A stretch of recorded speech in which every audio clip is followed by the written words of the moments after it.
Hola, buenas tardes. ¿Cómo están?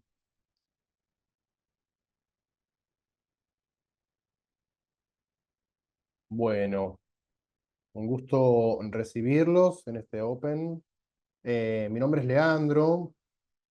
Los voy a estar acompañando en este espacio de acompañamiento, valga la redundancia, sobre la escritura académica. Por cuestiones técnicas, lamentablemente no puedo escucharlos o verlos, así que nos vamos a estar comunicando por el chat. ¿Sí? Me gustaría antes de arrancar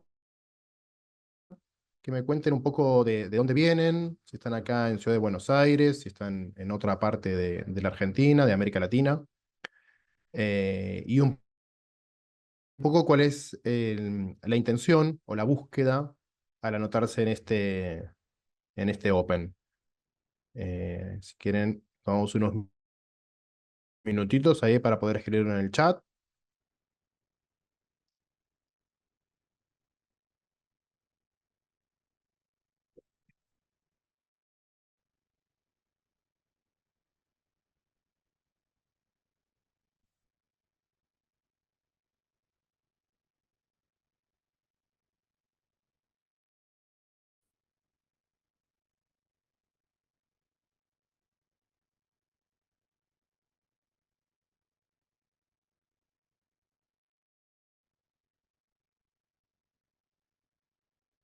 Alguien que se anime a iniciar la conversación.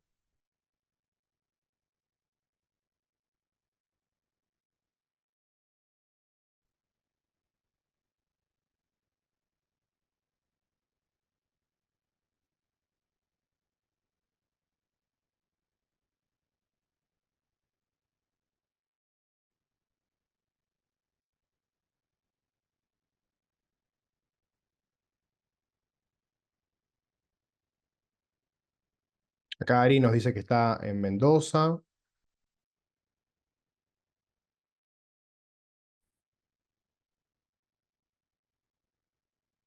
Acá Gaby también. Soy escritora desde Buenos Aires, Cava.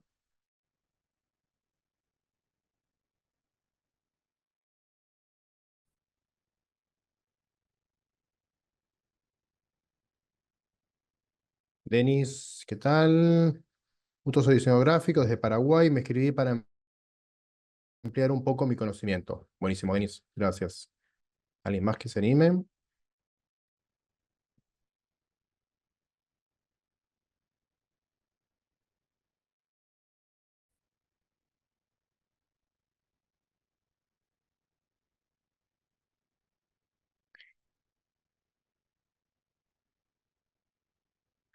Bueno, y les tengo una segunda pregunta que vamos a tratar de hacerlo mediante una pizarra compartida. Les voy a compartir. Espérenme, acá.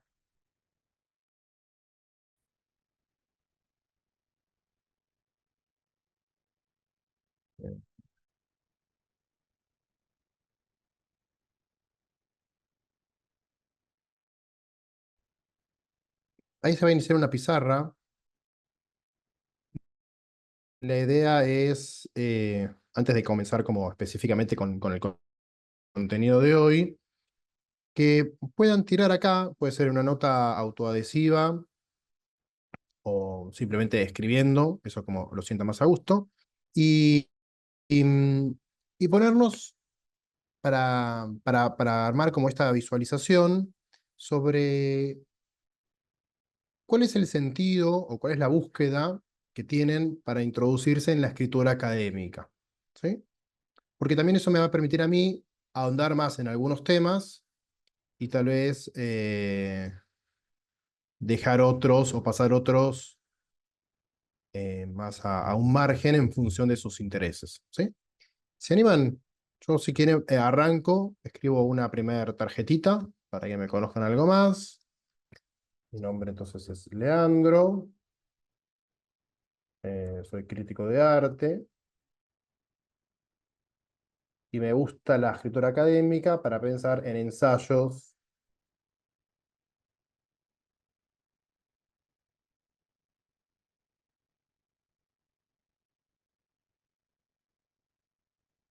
en ensayos académicos que-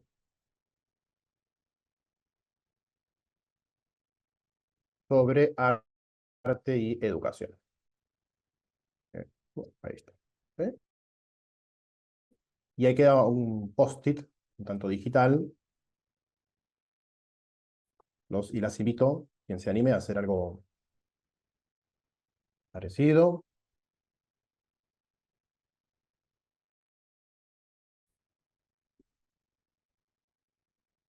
Quien no puede hacerlo porque está tal vez del celular, lo puede dejar acá en el chat y yo lo levanto del chat y lo comparto acá en la pizarra.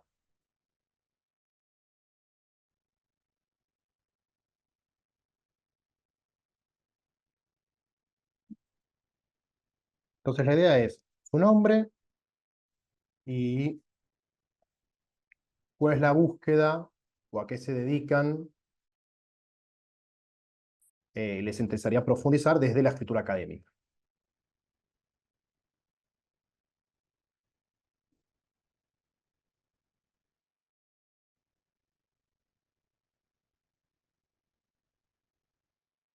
En la sexta de la barra de herramientas van a ver que dice nota adhesiva.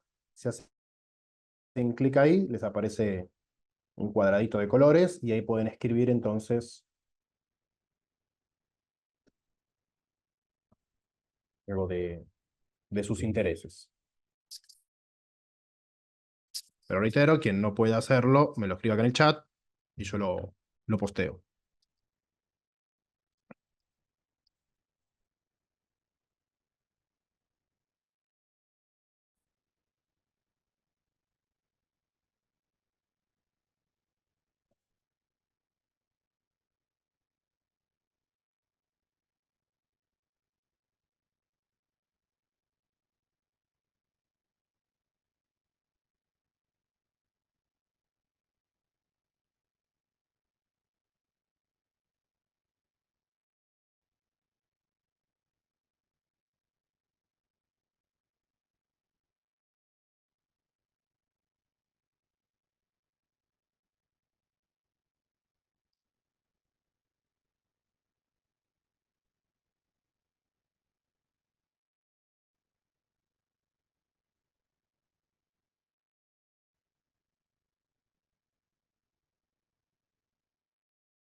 Yo voy a tomar algunas que ya pusieron en el chat.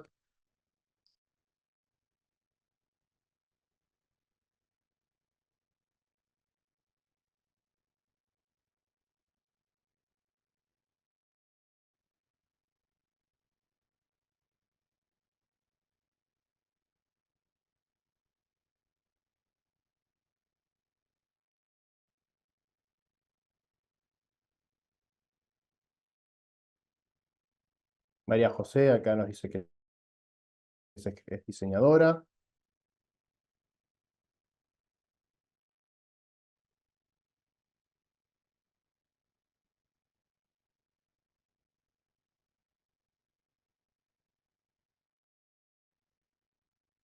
Acá dice Gaby que está con el celu. Vamos a ponerlo acá.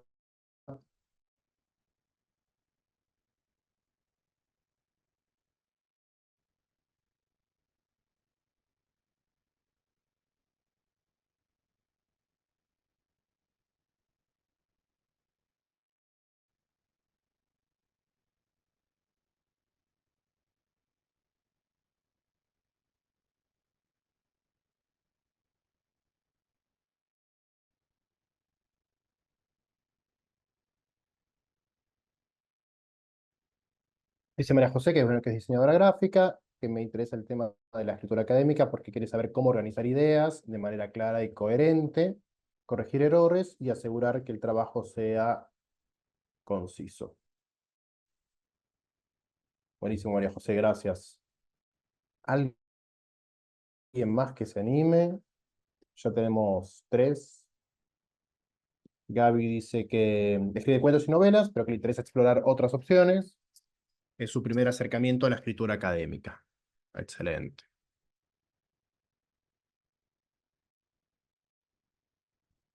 ¿Alguien más?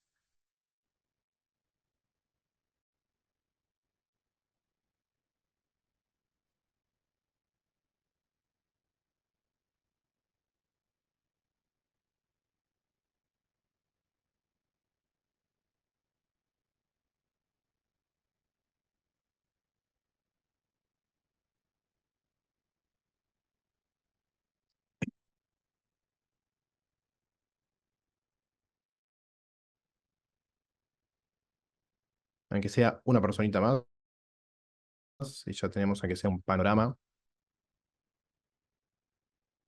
por dónde viene.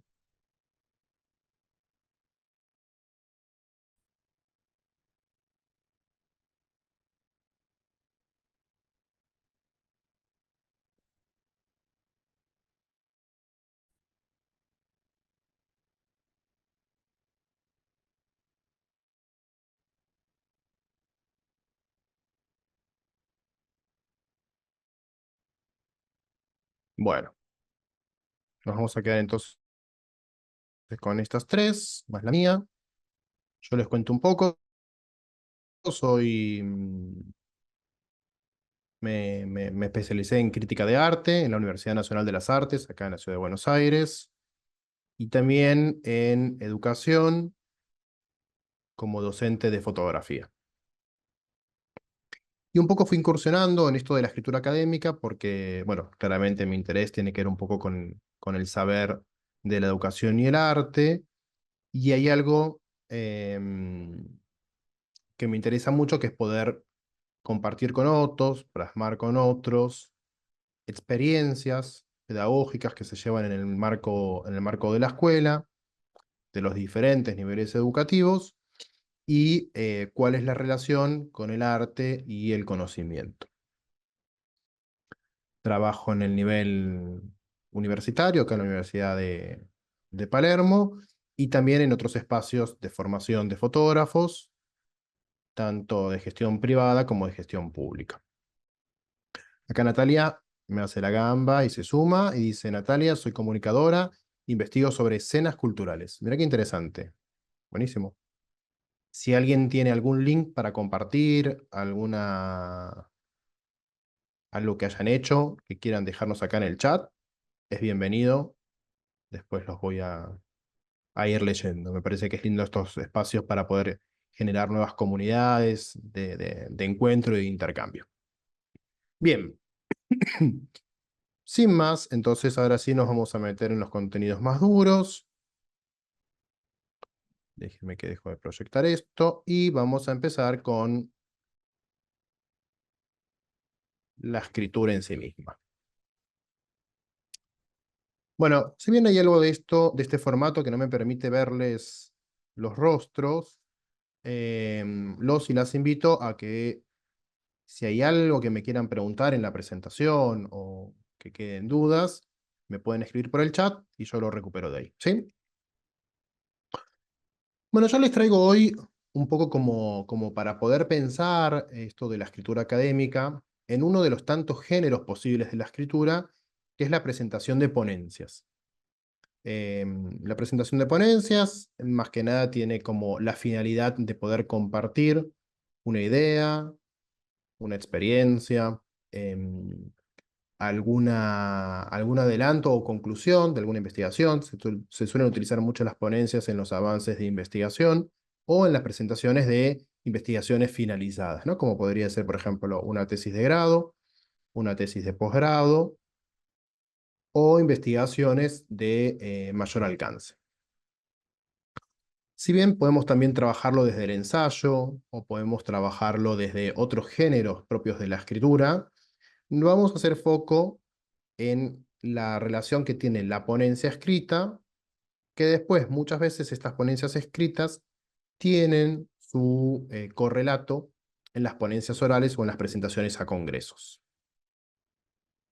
La estructura básica con la que solemos trabajar tiene, por un lado, la presentación en sí mismo de la ponencia, que ahí implica un título, la información del autor o de los autores, si es una ponencia colectiva, un resumen, también llamado abstract, y entre 3 y 5 palabras claves, que es lo que suele utilizarse para después, en la búsqueda, ya sea en un sitio específico de escritura, de ponencias, de ensayos, o de internet, nos permite fácilmente levantar algo de esos contenidos. Y después, a continuación, lo que es en sí mismo el cuerpo de la ponencia, que lo dividimos en 4 ejes. Uno que es el de la introducción, el del desarrollo en sí mismo, las conclusiones y las referencias o bibliografía. Arranquemos con el título, ¿sí? El título siempre de alguna manera es esa enunciación, esa oración que suele ser corta. Puede haber un título y un subtítulo, pero fuertemente el título es lo que más pregna en la búsqueda. Y es esa primera relación que se establece entre quien nos lee y ese relato que estamos invitándolos a hacer.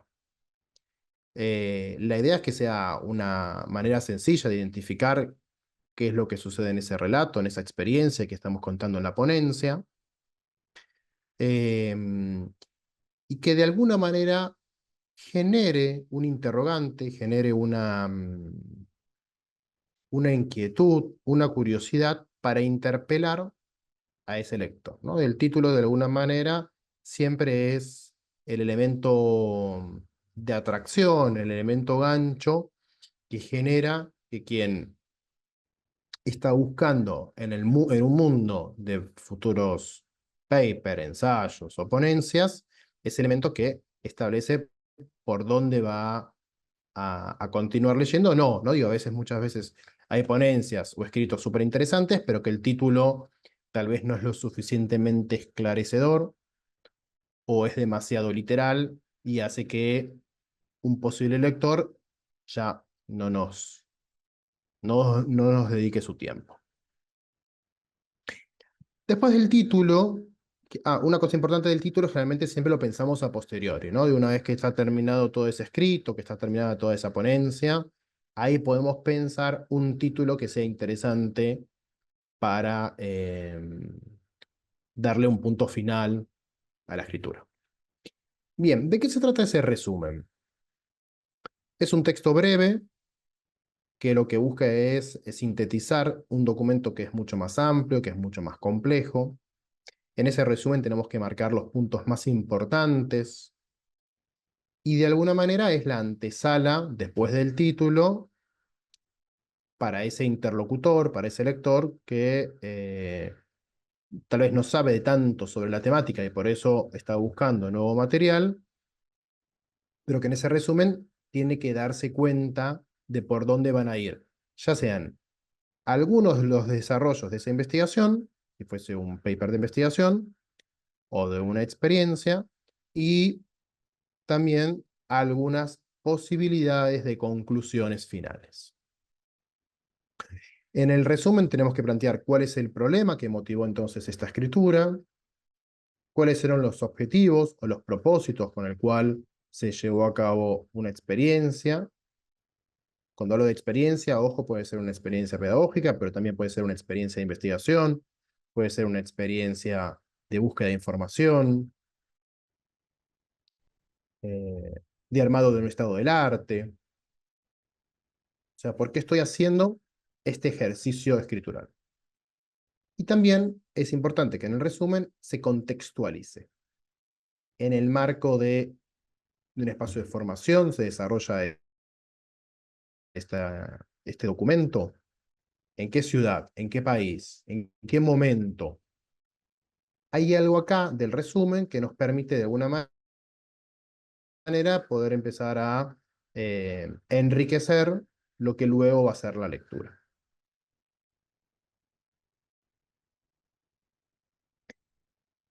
Nosotros pasamos directamente a las conclusiones, pero porque en las conclusiones de alguna manera lo que nos permite, ahora después vamos a volver al desarrollo, pero en las conclusiones lo que nos permite es sintetizar todo lo que se estuvo escribiendo previamente. ¿Sí? La conclusión para nosotros es fundamental, por lo menos tenerla clara en el momento en que iniciamos la escritura, porque es en el desarrollo y en la introducción donde ya empezamos a dar cuenta de cuál es ese eje temático, esa problemática que estuvimos desarrollando, para luego abarcar las conclusiones. Muchas veces cuando los documentos o las ponencias son demasiado extensas, los lectores pasan de la introducción y del abstract a las conclusiones, ¿sí? Porque muchas veces en las conclusiones lo rico es recuperar el desarrollo que se llevó a cabo de esa investigación o de esa experiencia y reformularlo en el marco de nuevas búsquedas o nuevas posibilidades. Por eso muchas veces las conclusiones a veces son hasta más ponderantes que el desarrollo en sí mismo, ¿no? Em, pero a esto vamos a volver en un ratito. Ya se los... Bien. Vamos a trabajar algunas cuestiones específicas que tienen que ver con cómo citar en el desarrollo de estos trabajos. ¿Sí? Acá una de las compañeras decía, por ejemplo, que ella investiga sobre comunicaciones. Creo que era Natalia. Y otros compañeros, ya sea que son diseñadores o están estudiando diseño. Bien, te pregunto, Natalia, si estás por ahí. Díganos, por ejemplo, cuál podría ser un tema de tu interés para desarrollar un trabajo de escritura.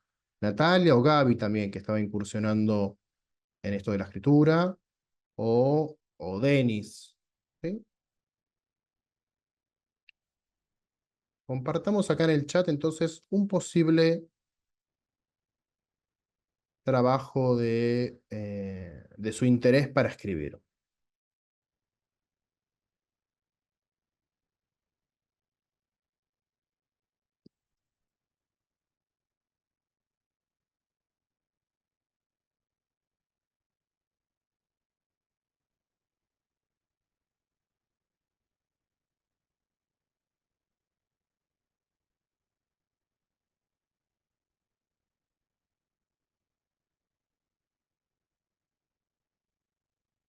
Las comunicaciones de la escena cultural en los medios gráficos. Bien, súper interesante, ¿no? Entonces, hay por ejemplo, si tuviésemos que trabajar, esto es una gran tesis de investigación, ¿no? La comunicación de las escenas culturales en los medios gráficos. Lo primero que tendríamos que hacer es acotar qué es particularmente de esa comunicación, ¿no? De la comunicación como un gran mundo o una gran disciplina de posibles investigaciones. En escenas culturales también es súper abarcativo y a la vez en medios gráficos. ¿Qué medios gráficos? Entonces acá, por ejemplo, Natalia podría perfectamente introducirnos en cuáles esas comunicaciones, es decir, comunicaciones, redes sociales, televisión, cine, a qué tipo de comunicaciones se está haciendo esta enunciación. Lo mismo que las escenas culturales, ¿no? Y las escenas culturales son muy diversas, son muy amplias. Ahí lo rico de un buen trabajo de escritura es también, es reducir específicamente cuál es ese tema a cual queremos abocarnos. Y en los medios gráficos, bueno, puede ser muchos medios gráficos, revistas, diarios, libros, ¿sí? Entonces, por ejemplo, acá, en esta frase que nos comparte Natalia, comunicación, escenas culturales y medios gráficos, que si bien se pueden pensar como palabras claves, es tan abarcativo que necesitaríamos poder reducirlo en diferentes problemáticas. Es decir, pensar cuál es el problema con el cual queremos introducir a nuestro lector. Les voy a presentar ahora, espérenme que abro otro documento,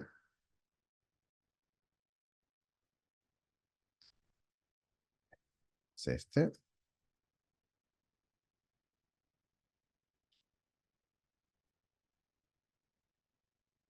que me va a servir de ejemplo,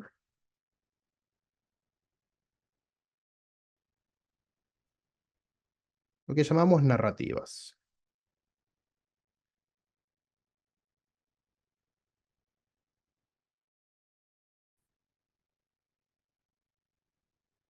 Dentro de las ponencias, dentro del gran mundo de las ponencias o de la escritura académica, una de los géneros que se pueden incorporar o que se pueden producir son las narrativas como documentación de experiencias pedagógicas. ¿Sí? Reitero, traigo esto simplemente como ejemplo porque no conozco la trayectoria de todos, pero me puede servir a modo ilustrativo. Entonces, primero tenemos que pensar en esa narrativa, ¿no? En este modo de narrar, porque la ponencia también es un modo de narrar, o el ensayo, ¿no? Digo, son formas de contar con algunos hitos específicos desde la investigación académica o desde la escritura académica, pero no deja de pensarse desde un modo de narrar, de contar. Y ahí es interesante esto de, por ejemplo, narrar situaciones, contar historias, relatos como un rasgo central de lo que se trata de entender, descubrir, explicar, reflexionar, proponer una transformación. Entonces, en esta introducción sobre qué es lo que queremos utilizar como comunicación, como vía de comunicación, la escritura académica, nosotros tenemos que tener claro es este punto, el por qué. ¿Sí? ¿Qué es lo que yo quiero estar narrando? Es una reconstrucción. ¿Sí? Es un poner en palabras alguna experiencia de investigación, alguna experiencia didáctica, alguna experiencia de trabajo, que lo quiero recapitular, que lo quiero ordenar y que lo quiero poner a disposición de otros lectores que estén interesados en lo mismo, ¿no? Entonces, en esta reconstrucción, lo interesante siempre es revivir, revisitar, traer algunas certezas, hacernos nuevas preguntas, generar diferentes líneas de análisis y de interpretaciones.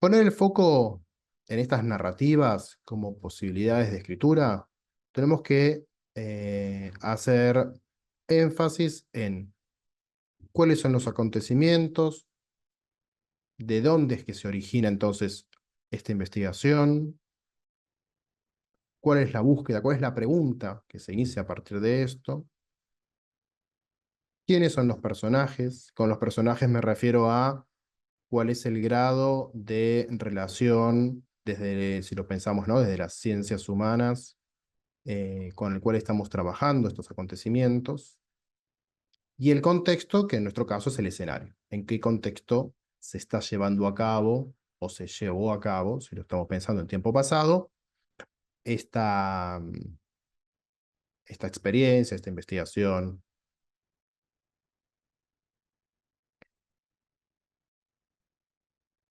Nosotros le vamos a dar algunas características, ¿sí? Yo acá trato de ser lo más amplio posible para que cada quien lo pueda repensar en la práctica de su propia disciplina. Primero tiene que tener un vínculo de sentido entre quien está escribiendo y a quién se lo voy a contar. Toda escritura requiere pensar a quién le estoy hablando, ¿sí? Si lo pienso en el formato ponencia, estoy pensando en un auditorio tal vez un tanto más académico. Si lo pienso en el contexto de una narrativa pedagógica, puedo estar pensando en ese interlocutor como otros docentes o profesionales del ámbito de la educación.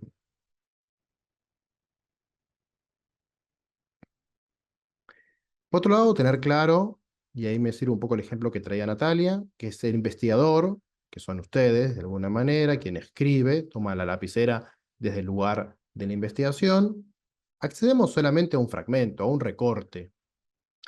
No podemos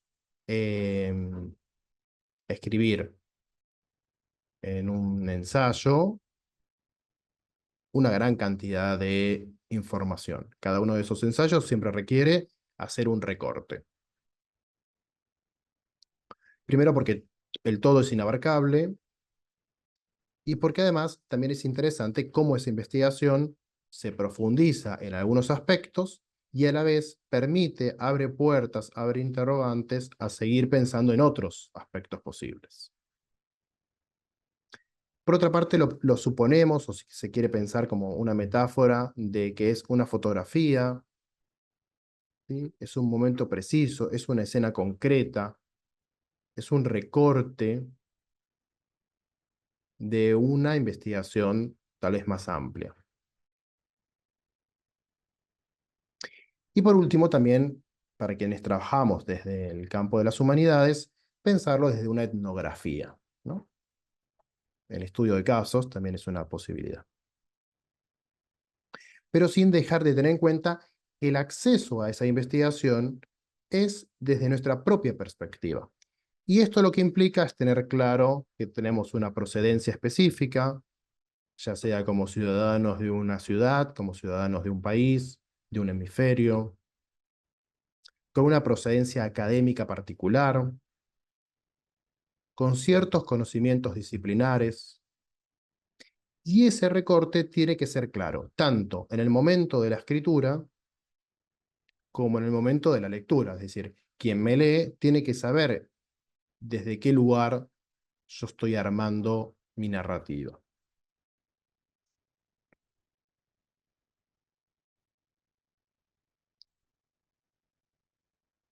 Después, en este desarrollo del documento, podemos trabajar diferentes modos, ¿no? Puede ser más del tipo descriptivo o más del tipo analítico. Ahí va a depender mucho del tipo de trabajo que busco implementar. Si trabajo un texto descriptivo, bueno, simplemente es la enunciación de una serie de relatos que van a ir dando cuenta de eso que sucedió, ¿no? En cambio, si es más bien del tipo analítico, esa experiencia, esa investigación, ese relato, se enmarca en una serie de conclusiones, ¿no? Digo, ¿por qué sucede lo que sucede? Yo luego de observar este caso en particular, trato de llevar algunas posibles respuestas a esas preguntas con las que inicié el relato. Particularmente para las narrativas del tipo más humanísticas, podemos pensarlo en retratos o en historias, y a su vez, siempre es interesante que el estudio de casos lo podemos pensar desde una etnografía, ¿no?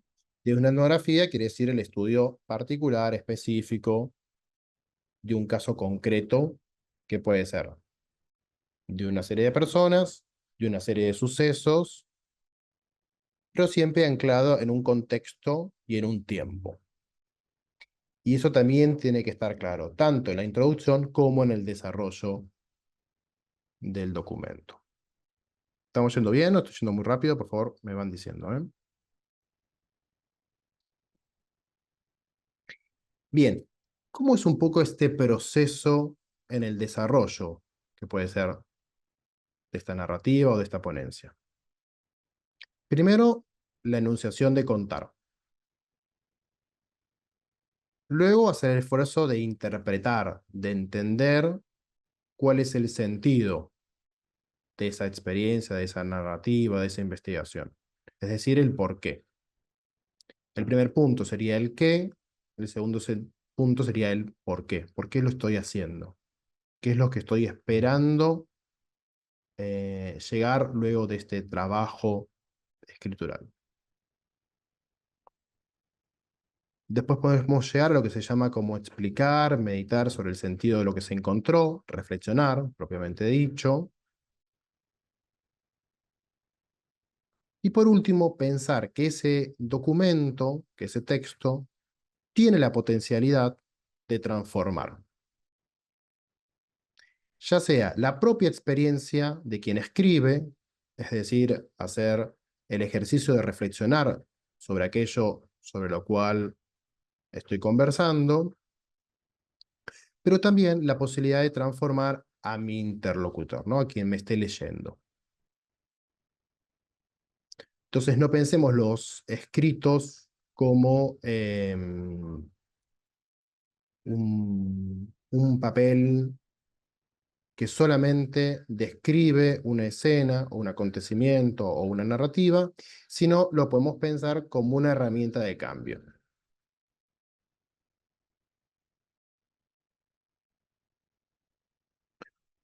Vuelvo con el ejemplo de los posibles usos de la narrativa. Ahí esto es solamente un ejemplo, pero podríamos llevarlo a cualquiera de los ejemplos que ustedes traigan.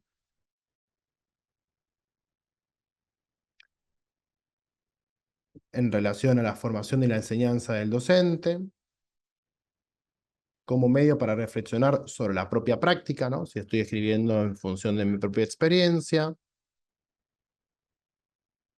y por supuesto como construcción teórica, ¿no? Digo, toda escritura en el himno de lo académico lo que pretende, al menos, es intercambiar con otros y con otras esta posibilidad de construir conocimiento, de construir saber. Que ese construir saber no se hace de manera individual, sino que son capas de sentido o tramas que se van enriqueciendo a partir de otras investigaciones, ¿no? Digo, primero tenemos que tener lo más claro posible que uno no escribe desde un lugar, desde la tabula rasa, sino que esa escritura, esa reflexión, todo el tiempo está trayéndonos otras investigaciones que hemos leído, otras ponencias que hemos asistido, otros textos, otros libros. Entonces, esa construcción teórica, si bien se basa en una experiencia que puede ser personal, una investigación, se enriquece siempre a partir de lo que sucede previamente, ¿no? Lo que se llama un estado del arte. Y lo hacemos, o sea, escribimos teniendo la esperanza, si se quiere, de que también estemos contribuyendo un pequeñito grano de arena en el marco de un mundo de investigaciones.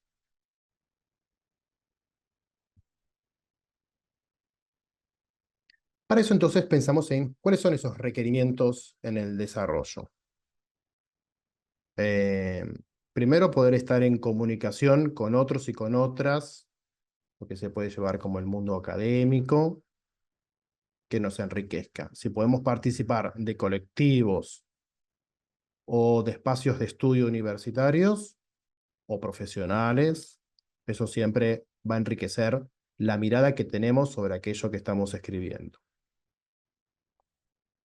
Por supuesto, la formación y el desarrollo profesional a partir de esa escritura. Y bueno, en este caso yo hablo de docentes, pero digo, lo podemos pensar desde profesionales, eh, tratar de hacer el ejercicio de pensar a ese profesional, no solamente, tomo el ejemplo de uno de los compañeros que recién hablaba, que venía del diseño gráfico, no solamente pensar a quien escribe como un diseñador gráfico, sino hacer el esfuerzo de correr a ese diseñador, a ese profesional, y ubicarlo en un nuevo espacio, que es el espacio de la reflexión para luego la construcción de conocimiento.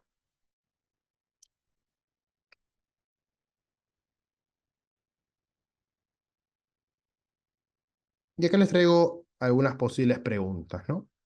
Si es posible producir conocimiento transferible a partir del análisis de experiencias, ¿no? Bueno, yo confío en que sí, que es posible, y eso se puede hacer a partir de lo que venimos viendo, las prácticas de investigación, la indagación, el análisis y la reflexión de situaciones problemáticas, siempre situadas en un contexto y en un tiempo, eh, narrativas que interpelen las prácticas y los saberes, que abran interrogantes, que habiliten también oportunidades no solamente para pensar con uno mismo, sino para dialogar con otros agentes que también estén en situaciones de investigación. Y a decir de Flavia Terici, poder pensar el saber pedagógico, es decir, el producir conocimiento. Ella, si bien habla de la vida escolar, nosotros lo podemos pensar siempre en un diálogo interdisciplinar con otros profesionales que están no necesariamente en el marco de la misma investigación o en el mismo interés de las problemáticas, pero sí, ¿por qué no?, en el marco de otras disciplinas que podamos establecer algunos puntos de referencia, con lo cual enriquecer primero nuestra propia reflexión sobre el hacer y luego sobre la producción de la escritura.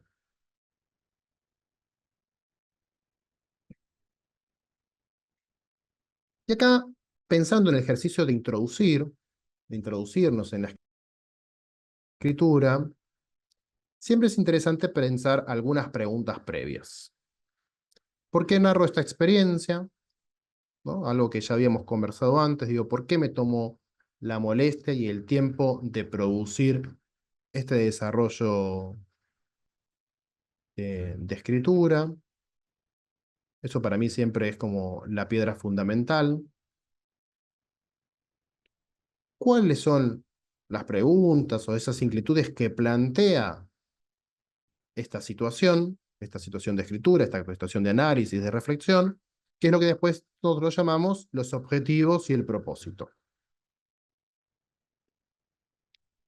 Y un tercer punto que es fundamental es con qué conceptos, con qué autores, con qué otras investigaciones, con qué otras experiencias se establecen estas interrelaciones, ¿sí? Lo que llamamos el marco teórico. El marco teórico, siempre ahí lo que nos va a enriquecer es desde qué lugar, desde qué otros autores, tal vez un tanto más consagrados en el marco de esa disciplina, me permite poder articular esa experiencia, esa narrativa, esa ponencia, ese ensayo que estoy estableciendo. Porque es lo único que nos va a poder pensar esa escritura, que si bien tiene un abordaje académico, que se corra meramente de lo anecdótico, de la experiencia personal, y se enriquezca, construya conocimiento a partir de esos lazos que se pueden establecer con otros marcos teóricos. Por eso muchas veces el marco teórico es una de las cosas más difíciles de establecer en el momento que uno quiere iniciarse en la escritura, pero también es una de las cosas más necesarias, ¿sí? Y ahí, si les sirve una sugerencia, piensen en autores que ustedes conozcan, que ustedes disfruten de leer, que sean tal vez pilares en sus disciplinas académicas. Em, Vayan por lo, inicialmente al menos, vayan por lo conocido.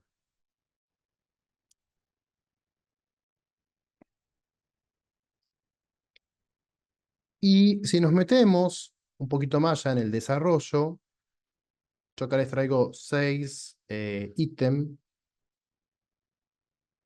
que les va a permitir, reitero, esto se basa en una narrativa del tipo pedagógica, pero traten de hacer, si quieren, si me quieren escribir en el chat, lo hacemos juntos, pero traten de hacer como esa transposición en sus campos disciplinares o en sus campos de indagación. Primero, establecer la contextualización. Esto creo que ya lo dijimos varias veces, ¿no? Digo, ¿cuál es esa unidad de análisis y cuál es ese contexto? Es decir, ¿cuál es el objeto que estoy mirando? Con objeto me refiero a una experiencia, con objeto me puedo referir a una práctica, eh, a un ejercicio. Digo, ¿qué es lo que estoy mirando? ¿Cuál es esa unidad de análisis que me permite eh, llevar a cabo todo este desarrollo, ¿sí? Y contextualizarlo. Describir la situación inicial, con qué me encontré cuando inicié este camino de observación. Hacer una pequeña historización, un planteo del tema y del problema. Ahí siempre es rico poder pensar un estado del arte, es decir, leer algunos trabajos previos que enmarquen un poco lo que yo estoy observando, o sea, qué dijeron otros autores sobre lo mismo.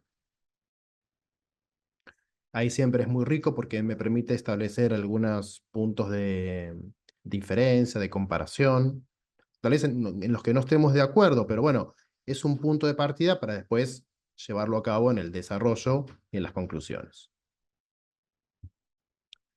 Eh, Después, bueno, ¿cuáles fueron las acciones realizadas? Los objetivos que se plantearon, las acciones, las estrategias. Ya dijimos esto de los actores involucrados.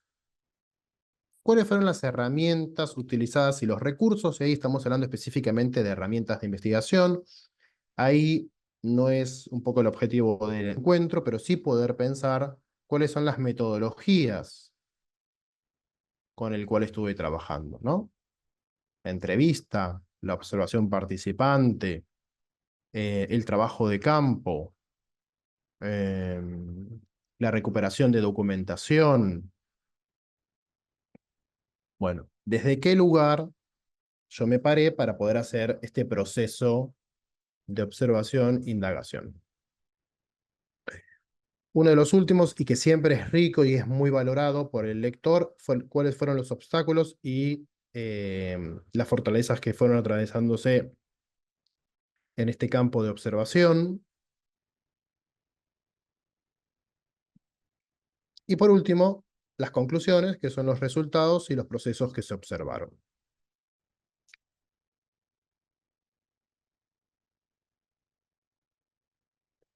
Y para concluir, que ahora volvemos a la presentación anterior, que está un poco más desarrollado, permitir siempre en esas reflexiones finales trabajar conclusiones, preguntas, ¿sí? Ampliar la posibilidad de que esa investigación que ustedes están desplegando mediante esa escritura se enriquezca con la mirada de otros, ¿no? Digo, también tener la humildad suficiente para pensar que este desarrollo simplemente puede ser el punto de partida para otros desarrollos, para otras preguntas, para otros diálogos.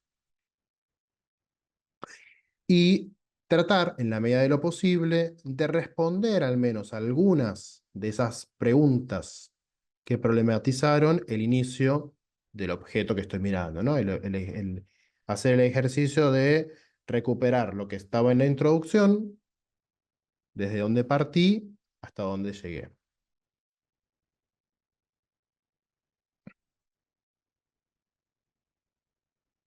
Y ahora sí quiero que nos metamos específicamente, pero si me voy ordenando acá.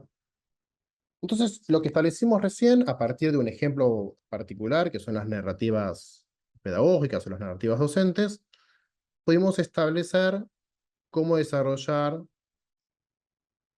valga redundante, una introducción y un desarrollo en el cuerpo de una ponencia. Hasta ese punto, hasta este punto, antes de abarcarnos en las conclusiones. ¿Alguna duda, alguna pregunta? ¿Algo que quieran que amplíe un poquito?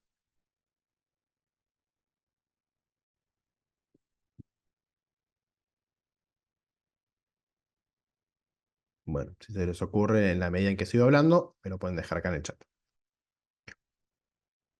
Y ahora vamos perdón, acá. Vamos al fuerte entonces de lo que se puede pensar en las conclusiones de una escritura, que como les decía, siempre es la etapa final del texto. A veces uno las conclusiones ya las tiene procesadas en el momento previo de iniciar la escritura, pero es necesario el desarrollo que, que se establece para poder llegar a esas conclusiones, ¿no? Yo acá le dejo eh, algunos acercamientos. No es la idea leerlo textual, pero sí reforzar esta idea de que en las conclusiones lo que se busca es dar respuesta a las preguntas iniciales con las que iniciamos el trabajo.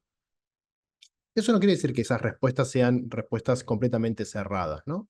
Tal vez son respuestas que abren nuevas preguntas.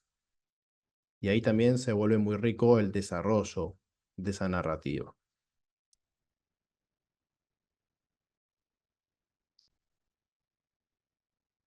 Por ejemplo, si en la introducción se proponía una tesis, es decir, una posible idea con la cual queremos desarrollar esta investigación, en las conclusiones se pueden, o se debería al menos, retomar y confirmar o retomar y refrendar esa tesis inicial.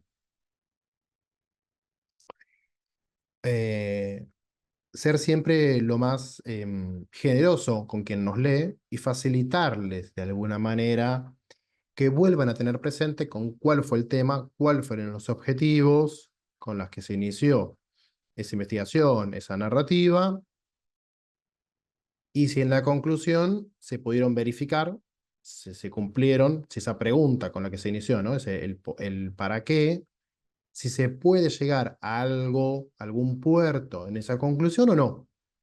O simplemente, muchas veces las conclusiones son conclusiones eh, que lo que generan son posibles marcos de nuevas escrituras. En la conclusión, bueno, podemos encontrar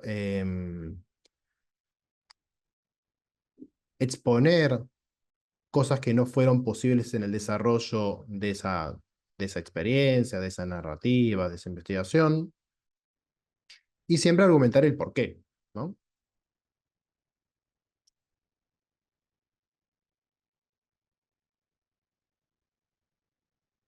Si podemos pensar las conclusiones en partes,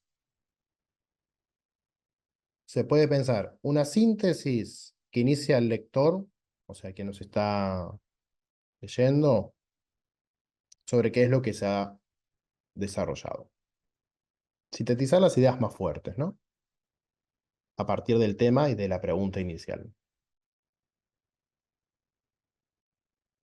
Y después sí, en una segunda parte de la conclusión, que sería la conclusión en sí misma,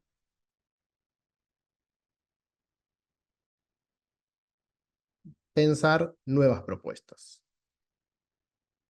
Si los resultados a los que se llegó no fueron los esperados cuando se inició, bueno, proponer otras alternancias, donde tal vez se encontraron que le faltó más tiempo de desarrollo, donde encontraron que el marco teórico con el cual iniciaron su, su narrativa no fue suficiente o no fue el apropiado. No todos los casos de escritura de ponencias, por lo menos en este caso, tienen que demostrar el éxito de lo investigado o de lo observado, ¿no? Muchas veces lo que se, lo que vale es disponer de aquellos baches, si se quieren, o agujeros a los cuales no se pudieron concluir. Porque eso va a ser eh, el puntapié inicial para buscar otros marcos teóricos y desarrollar otras investigaciones y otras escrituras, ¿no? Entonces, en ese sentido, siempre es muy rico poder tener claro cuáles fueron las preguntas que sí se pudieron responder y cuáles son las que no. Es un poco lo que llamamos proyección, ¿sí? A partir de estas conclusiones, a partir del desarrollo de esta experiencia, de esta investigación, de este objeto de análisis, encontramos que es necesario seguir investigando otros marcos teóricos. Es necesario investigar otras experiencias que me permitan profundizar sobre ese tema con el cual nos iniciamos. ¿Sí? Eso es lo que permite siempre la proyección en las conclusiones. Abrir nuevos debates. Por eso también es muy rico cuando las ponencias escritas después tienen su espacio de conversación en una moderación de mesa, por ejemplo. Y si nos metemos específicamente en lo que utilizamos como bibliografía o como marco teórico, es decir, cuál es esa articulación en lo que nosotros estamos relatando y desde qué punto lo estamos mirando, que es el marco teórico, aparece algo muy interesante que es esto de la cita, ¿no? Digo, ¿cómo cito? ¿Cómo digo lo que otros autores están diciendo que me sirve para argumentar lo que estoy observando? Y ahí tenemos dos tipos de cita, siempre dentro del texto, ¿no? La cita indirecta y la cita directa. En la cita indirecta, yo acá les traigo como algunos ejemplos, dos ejemplos en particular. Es, tomo la voz del autor, que me sirve para poder llegar a alguna argumentación, alguna contextualización, y parafraseo lo que el autor dice en su texto, ¿no? El primer ejemplo, ven, ¿no? Yo se los leo textual, dice, según la historia contemporánea, en la historia tradicional, el concepto de sujeto se ha entendido de una perspectiva colectiva. Y ahí, entre paréntesis, pongo el nombre perdón, el apellido del autor y el año de la edición del texto en el cual yo encontré esa cita. En cambio, en la cita directa, ahí es importante establecer, entre comillas, que no es mi voz la que estoy trayendo al texto, sino que es la voz de ese otro autor del cual me valgo como marco teórico o como bibliografía, ¿no? Entonces dice, según la historia contemporánea, la historia tradicional concibe, abro comillas, un sujeto colectivo, compacto, a un conjunto de yoes que se proyectará e interactuará en lo político y lo cultural. Y como eso es una cita directa, lo tengo que citar de una manera muy específica. Autor, año de edición del libro y en qué página o páginas, si la cita es mucho más extensa, en qué páginas se encuentra dicha cita dentro de esa bibliografía. ¿Cuál es la diferencia entre la una y la otra? En la cita indirecta me apropio de la voz de un referente con autoridad y en esa y en esa parafrasis lo que termino haciendo es haciendo una adaptación propiamente de lo que yo interpreto del autor. En cambio, en la cita directa, pongo explícitamente lo que dice ese fragmento que dice el autor y que me sirve para lo que estoy argumentando, lo que estoy redactando. ¿Sí? Generalmente, si la cita directa es menor a 40 palabras, se puede citar así como les estoy mostrando acá en pantalla. Cuando la cita es mayor a 40 palabras, se arma como un párrafo aparte eh, para que quede más claro visualmente.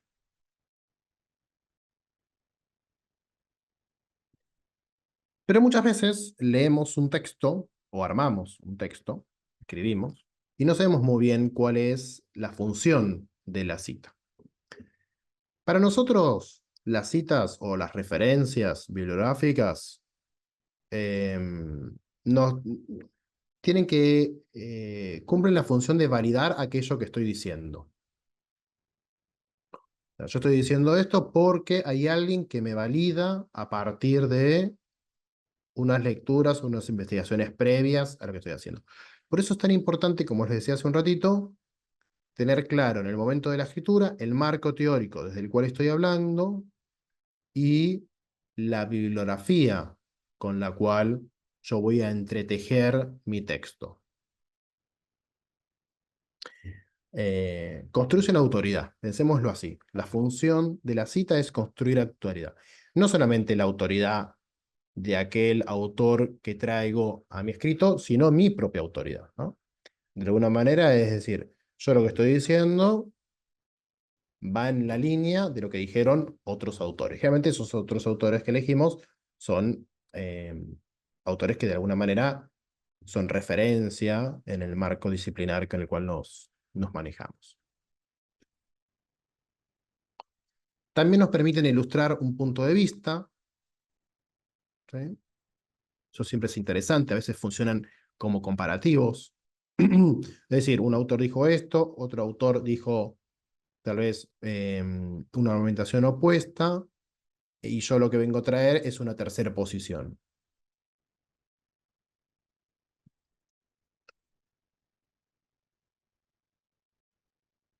Justificar mis propias ideas también es una de las funciones de las citas.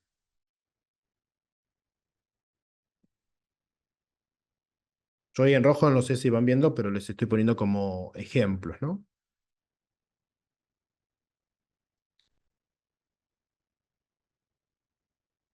Y muchas veces, y también se vuelve muy interesante, es cuando las citas en realidad las estoy empleando para cuestionar a dichos autores a partir de mi propia reflexión. ¿Eh? Cuando no encuentro ningún marco teórico o ningún marco bibliográfico que, eh, que me permita discutir sobre aquello que estoy trayendo en el marco de la ponencia, bien, los puedo citar para demostrar, ¿no? Digo, nuevamente, si bien es un modo de justificar, pero a veces no justifico a partir de la autoridad de ese autor, sino que me pongo en un lugar contrapuesto.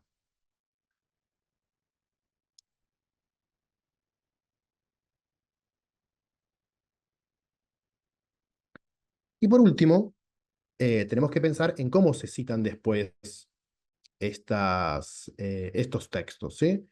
Siempre en el último apartado, ¿se acuerdan que voy al principio? Aquí. Luego, en las conclusiones aparecen las referencias o la bibliografía. Bien, esas referencias o bibliografía tienen que dar cuenta de todas esas citas que yo estuve desarrollando en el marco del texto. Y ahí tenemos diferentes modos de citar, modos también de plantear la bibliografía. Nosotros el que más solemos usar son las normas APA. Yo ahora les dejo acá en el chat el sitio web. Se pueden descargar todos los años o casi todos los años hacen diferentes actualizaciones.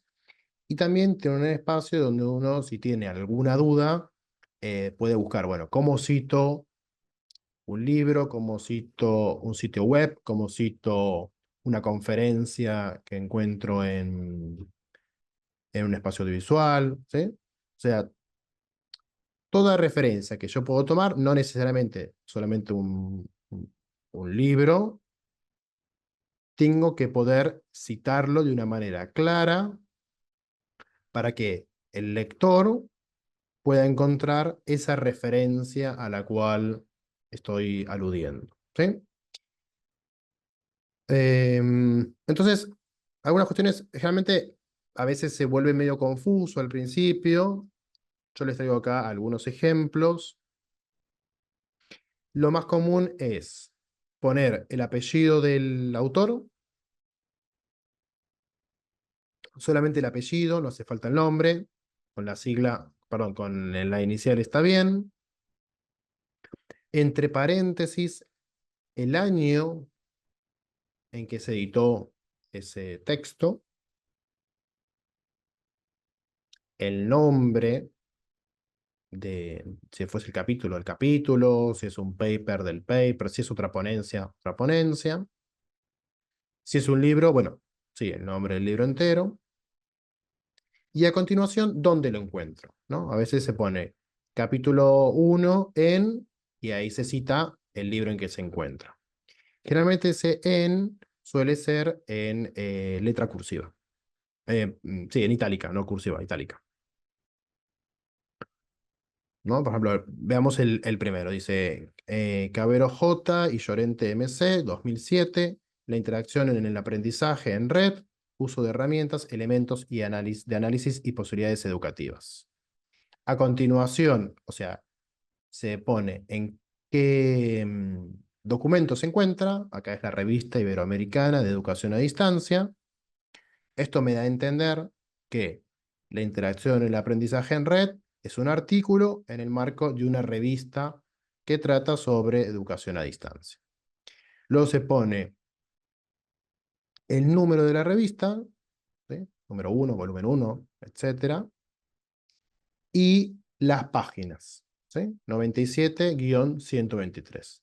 Eso me está dando a entender que son entre la 97 y la 123 de ese número de esa revista, se encuentra ese trabajo, ese artículo, que es el que yo, una partecita, seguramente un fragmento, por eso se llama cita, es lo que cité previamente en el desarrollo en mi trabajo. Estoy viendo a ver si hay algún otro. Miremos el tercer ejemplo, ¿no? Pérez Tornero, JM 2000. Comunicación y educación en la sociedad de la información. Eso me da a entender que todo el libro, o sea, que yo hice uso de todo el libro, seguramente, eso frecuentemente se cita así cuando es un marco teórico. eh, y ahí, bueno, la ciudad, Barcelona, el país y la editorial. ¿Sí? Ahí estamos hablando de un libro completo, no de un artículo. Pero bueno, esto también va variando año a año. Entonces, a veces uno necesita tener como bastante actualizado em, las normas APA. Y bueno, y ante la duda siempre puede consultar. Yo ahora les dejo acá en el chat.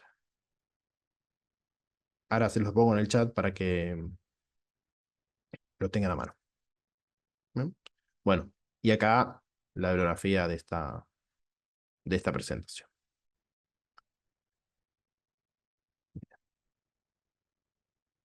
Pero, ahí está.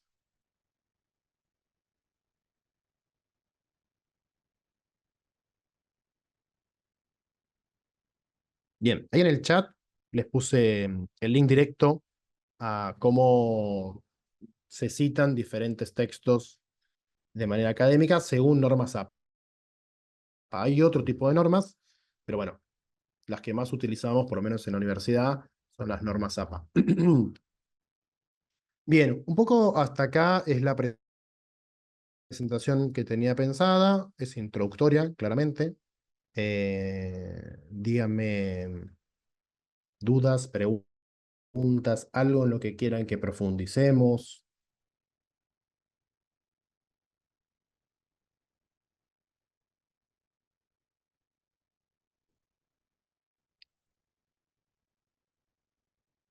Voy a proyectar de nuevo la parte central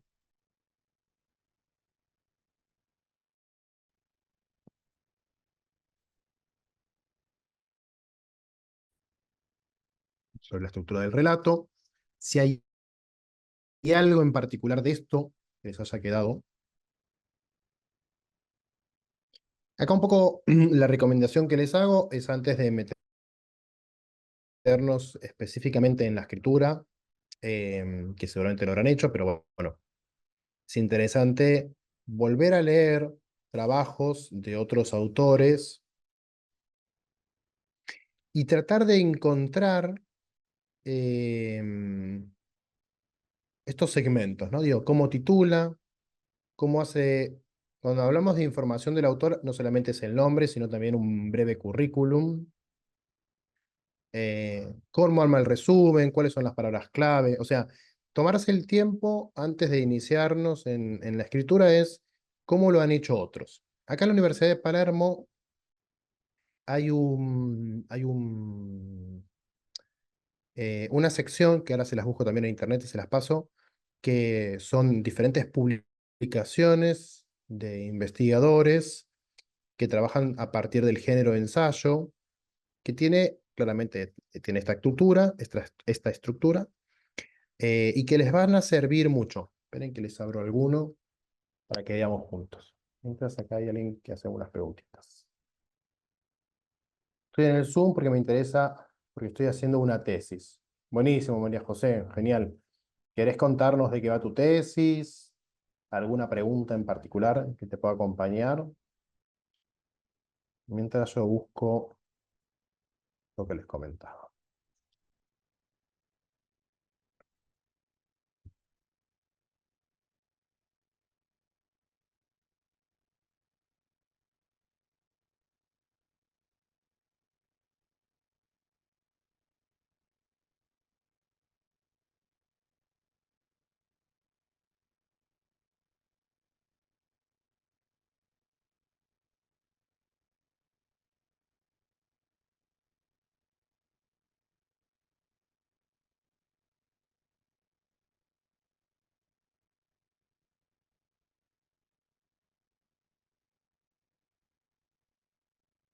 Bueno, acá en el chat les dejo todas las publicaciones y la editorial propios de la universidad. ¿Sí? Ahí pueden encontrar de un montón de temáticas, hasta pueden buscar cuáles son los ejes de investigación que desarrolla la universidad y sobre eso buscar específicamente sus intereses. Acá dice María José, que es una maestría en diseño y gestión de los sistemas patrimoniales. Excelente, mira, súper específico. Y les muestro entonces,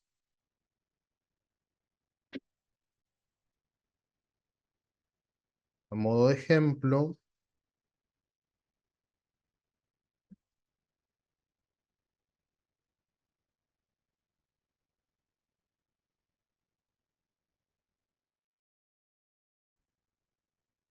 acá tenemos, tomé cualquiera, digo, acá de la editorial de la universidad.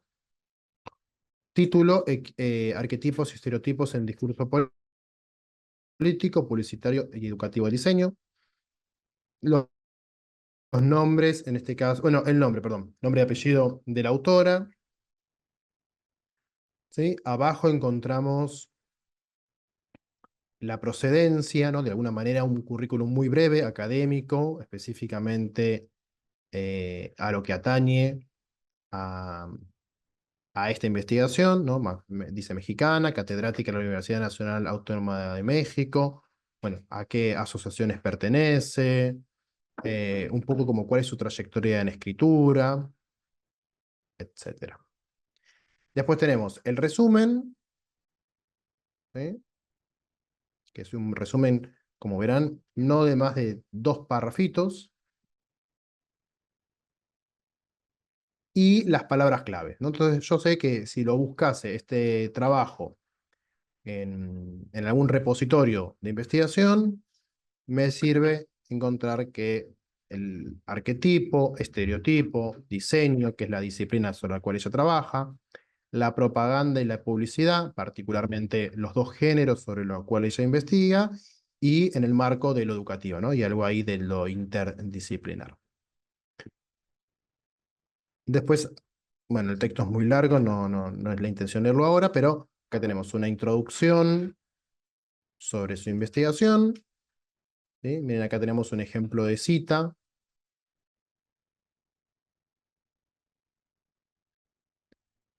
Ella lo que hace es interesante, yo hoy no se los comenté, pero digo, también es una posibilidad, que es el de subtitular, o sea, el desarrollo, poder cortarlo en diferentes fragmentos, para que también el lector pueda ir viendo perdón, fragmentos específicos de ese desarrollo. Acá tenemos una cita indirecta, ¿sí? Soya 2002. Y seguramente, si continuamos hasta el final,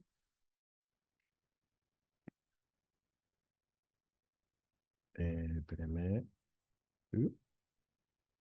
Acá, conclusiones, ella lo nombra como conclusiones, podría ser otro subtítulo, pero bueno, ella decide tomarlo como conclusiones, y ven que la conclusión es bastante breve en relación al desarrollo, ¿no? Entonces, vuelve a retomar con lo que inició en su introducción, toma los objetivos principales o los propósitos con los cuales se inició, y en el último párrafo de alguna manera va configurando algunas proyecciones posibles para este trabajo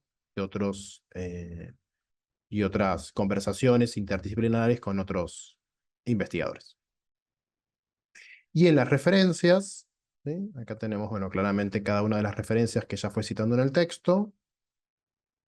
Claramente es que están ordenadas alfabéticamente. Acá, por ejemplo, esperen que, ahí está. Miren, ella acá, por ejemplo, trae una cita que se encuentra en un sitio web, ¿no? La manera en que también lo trae la bibliografía, o sea, es decir, también es un recurso válido. Y bueno, en la Universidad de Palermo, además, se pide que cuando se mande un artículo, tanto el resumen como las palabras estén en inglés y en portugués. No todo el desarrollo del trabajo, pero sí esas dos secciones. Y acá nos dice Maru, gracias por compartir información. Soy licenciada en comunicación, actualmente trabajo como redactora, creadora de contenido. Siempre es interesante reflejar conceptos y conocimientos para ampliar en el día a día y salir de la monotonía. Y María José nos dice que su tesis es sobre el poblado de Dolores en el Valle de Punilla. Bueno, ¿y cómo venís con esa tesis, María José? ¿Estás avanzando? ¿Recién te estás iniciando?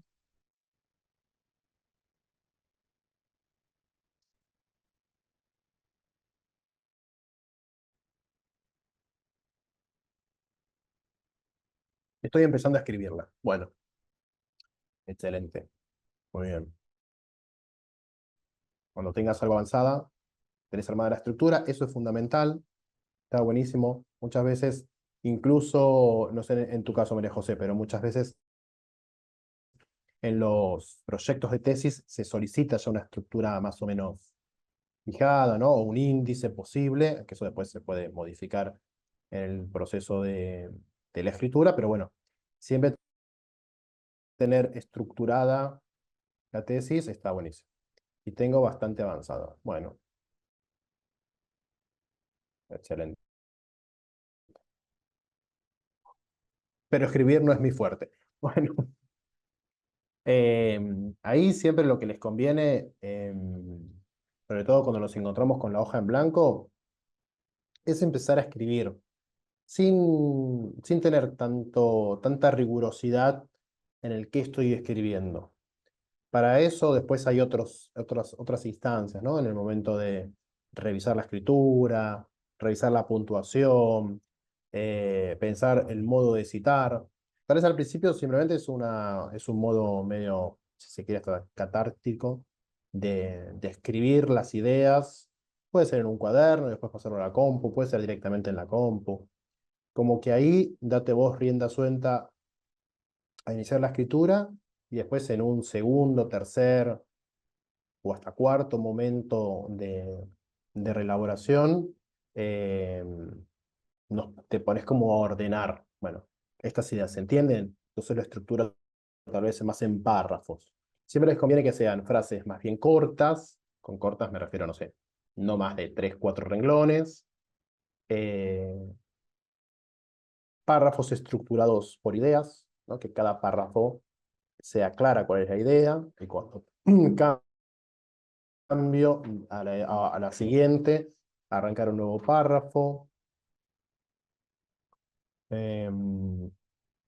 Traten de no ser demasiado encriptados en su modo de escritura. Ahí a veces uno piensa que por ser más difícil en el momento de escribir o en el momento de ser leído, se da más cuenta de mayor conocimiento. Y la verdad que el conocimiento es más claro cuando la escritura también es más amigable. Eh, para mí siempre la clave es ser amable con quien me lee, que tenga ganas de seguir leyéndome de alguna manera. Que dice, sí, exacto, para mí es mejor en párrafos, pero varias veces me criticaron de esa forma. Bueno, ahí no me quiero meter Si tenés un buen director de tesis, te va a orientar también un poco en cuáles son los lineamientos de la facultad, pero bueno, ahí también uno despliega el estilo con el que le gusta escribir, ¿no? También busquen otras referencias. ¿A quién les gustaría no parecerse, pero qué estilo de escritura les gusta, eh, les resulta interesante cuando lo leen, ¿no? Como para tener otras referencias. También párrafos. Bueno, perfecto. Vamos por ahí. Eh, y también lo que pueden hacer, por ejemplo, tomo el caso de María José, es leer otras tesis, ¿no? Hacer el ejercicio de leer otras tesis en lo posible en los reservorios de su misma facultad, y si es de su misma carrera, mejor. Porque también los orienta en en lo que se está buscando, particularmente en esa casa de estudio. Pero bueno, también darse el permiso a innovar, ¿no? A generar otros modos, otros estilos propios. Ahí también dense la posibilidad de reescribir, incluso cuando ya está casi terminado. Bueno, no sé si hay alguna otra preguntita o alguna otra consulta. Yo les voy a dejar acá mi mail, si a alguien después le surge alguna inquietud, me escribe sin problema. Si quieren que les mande la presentación, también se las puedo enviar. U otros documentos, tengo bastante material bibliográfico sobre cómo escribir textos académicos, ¿no? Un poco lo que nos reúne hoy, así que quien guste, me escribe el mail y se los mando por mail y aparte también nos mantenemos en contacto. Bueno, ha sido un gustazo encontrarnos. Es medio difícil esto de no poder vernos las caras ni escucharnos, pero es interesante en que sea poder, eh, nada, entablar algunos tipos de conexiones entre gente interesada en la escritura. ¿Sí? Buenísimo, sí, María José, por supuesto. Espero tu mail. Bueno, les dejo un saludo grande a todos. Muchas gracias y que tengan una linda tarde.